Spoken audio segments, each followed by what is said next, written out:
पाण्याच्या प्रश्नासाठी समन्यायी पाणी, मराठवाड्याचं पाणी याच्यासाठी बसणार असतील, ऊसाच्या दरासंदर्भात बसणार असतील, मनोज जरांगेच्या आंदोलनात लक्ष्मण हाके सहभागी असेल. पण हे बघा, आलं लक्षात माझ्या, आलं एक एक एक एक मिनिट. हे बघा, मी माझ्या मुद्द्याच्या आणि प्रेसच्या बाहेर एक शब्दही जाणार नाही, कारण आम्ही सामाजिक आंदोलनं, आरक्षणासंदर्भात आंदोलनं करणारी माणसं आहोत. मनोज जरांगे पाटलांना असं वाटतंय की ओबीसीचं आरक्षण मिळाल्यानं आमचं कल्याण होणार आहे. मला असं वाटतंय, ऐका ना, एक कंटिन्यू करतो.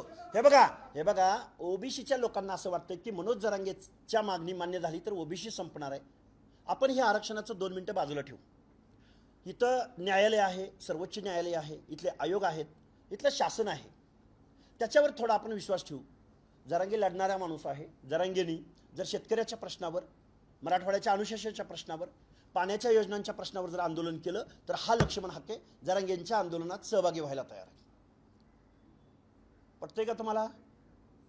कारण मागासवर्गीयांचं आरक्षण घेऊन दिला ना. आता तुमच्या समोर प्रस्ताव काय लेखी देऊ का? दिला की प्रस्ताव त्यांना?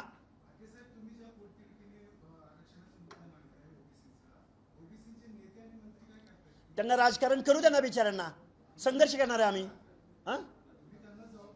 भेटतो ना. आता काल सहा कॅबिनेट मंत्री होते ओबीसीचे, भेटले ना. 11 मागण्या दिलेत त्यांना.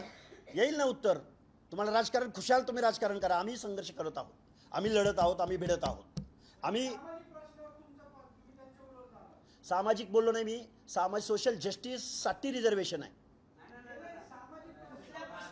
अरे शेतकऱ्यांच्या प्रश्नावरती, गरिबांच्या प्रश्नावरती, मराठवाड्याच्या पाण्याच्या योजनांच्या प्रश्नावरती सहकार बुडवला. इथल्या लोकांनी डीसीसी बँका बुडवलेत.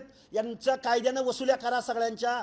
आणि सर्वसामान्य माणसांच्या न्याय हक्कांच्या योजनासाठी जर मनोज जरांगे कुठं रस्त्यावर बसणार असतील, हमी भावासाठी, शेतीच्या मालाच्या हमी भावासाठी बसणार असतील, पाण्याच्या प्रश्नासाठी समन्यायी पाणी, मराठवाड्याचं पाणी याच्यासाठी बसणार असतील, ऊसाच्या दरासंदर्भात बसणार असतील, मनोज जरांगेच्या आंदोलनात लक्ष्मण हाके सहभागी असेल. पण ओबीसीच्या झोपड्यात घुसून, आणि बरं, मनोज जरांगेंची मागणी मान्य झाली. फायदा कुणाला झाला? दुर्गादेवी जगदाळेला. फायदा कुणाला झाला? शिवांजली भोसलेला. फायदा कुणाला झाला? रूपराणी निकमला. फायदा कुणाला झाला? डॉक्टर शिंदेंना. फायदा कुणाला झाला? काय ते पिंपरी चिंचवडचे महापौर लांडगेंना. सामान्य मराठ्यांचं काय?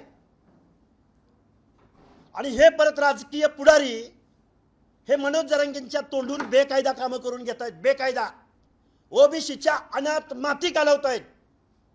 किती वेळा सांगू? ओबीसीचं झोपडं उद्ध्वस्त झालंय. ओबीसीच्या पुढाऱ्यांना त्यांना राजकारण लखलाभ. पण आम्ही संघर्ष करणार. आम्ही संविधानाचं तत्व मांडणार.